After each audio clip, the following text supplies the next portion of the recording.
Yeah, hello, Ladman. Greetings from Laman. We are telling you, Ladman. Can you hate your philoli? Wabajeng. Nina kan koko gato gwenye no. Ewa mami fe mo fe no nismo. Moto gbe by heart. Market here keka park ye jeng. Ko nu gama we bluffo. Hello, Ladman. This is Niyewa talking to you.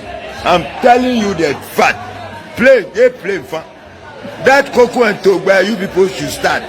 Kabianya yani papa ni nyejoma fe ke. Watch ya keke. Ye gbogbo ma de so ba ya keke. No onye ya ti afilole, buy ti afilole. You Ladman. Call your 5. Mini nyefio. Beke bi pi ameta ball. Beke bi te boxing. Beke bi to tennis. Ye training muku. If you don't sow, you don't reap. Ta omaniaba baby na kan sikle ni bia ni ye yo no ba nya na koko ka to gba ke akra bomo ayo blodo sune ko me be ipe olu ye ya se do ba send the blessing calm down.